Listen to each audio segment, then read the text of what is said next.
welcome back again to Ram's Tutorial Educational. So today guys, we're going to discuss adding fractions and mixed numbers. So let's have first our problem. Let's engage to our problems.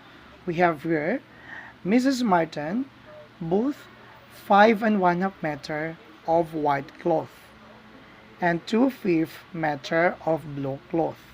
Questions: how many meters of cloth did she buy in all? Ilang metro daw ang binibili po ni Mrs. Martin? Lahat. Okay. To solve this problem, let's have first step 1. We're going to get first the given 5 1/2 meter of cloth and 2/5 meter of cloth. These are for the fractions. So, the first one, step 1 natin guys, i-shut down ko muna po to. Si 5 and 1/2. Yan. Then, we have here the addition sign. And then, 2/5. Step 1, i-align muna natin ang lahat ng mga fractions. Okay, we have first 5 and 1/2, 2/5. These are what we call fractions. Yung step 1 natin. Then, we compare the different denominators. Iba ang denominators niyan. We have 2 and 5. Okay, underline ko ha. Yan si 2 at saka si 5. Iba po ang denominators. Okay. Then, pangalawa po, kukunin na natin yung LCD or least common denominator ni 2 at saka ni 5.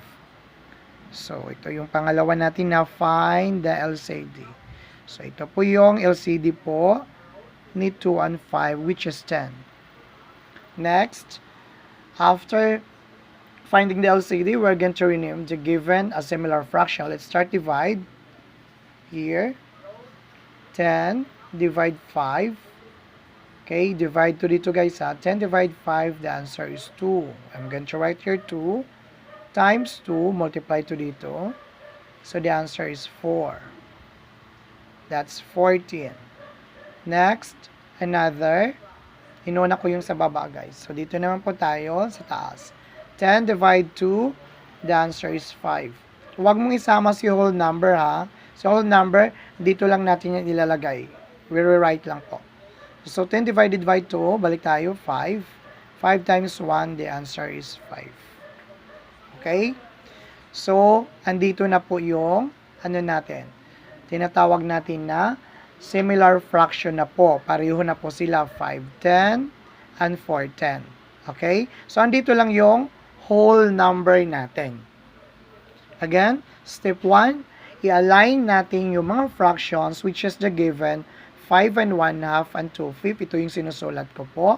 Step 2 po, after ma-align natin, so, i-compare natin different fractions, different denominators of the fractions right there. Then, pangalawa po, kukunin na natin yung LCD po. Yan, LCD po yun na LCD. Step 2 yun. Or, the least common denominator. After doon, marirename na natin yung given similar fraction, which is 510 and 410. Okay? So, ano po ang sunod natin sa step 3? Pang tatlong steps po natin, i-add na natin ang fractions. Ito po, si 5 at saka si 4, i-add na natin nun. So, dito ko yun ilalagay po para mas maliwanag. 5 plus 4, ilalagay ko dito 9. Fraction bar. Itong 10, we just copy lang po. Isang 10 lang po. Then, si whole number, bring down lang natin yan dito. Yan. So, our answer is 5 and 9, 10.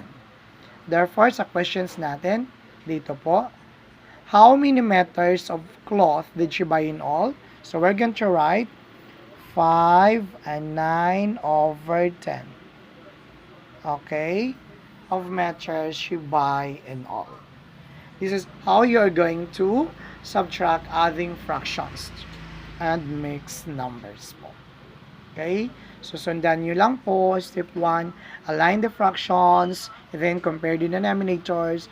Second, hanapin yung LCD natin between the first fraction and the second fractions. Then, pangalawa po, add the fractions na natin kapag tapos na nating makuha or ma-transfer natin na ng maayos. Okay? Na-change na natin to similar fractions. Okay, so yan na po yung final sagot natin or final na answer. Na-plus lang natin si first fraction 5 and 4 which is 9. Then we just copy the whole number 5. So the result is 5 and 9 over 10. If you have any questions, please comment down to our section below. Comment down below, of course, class.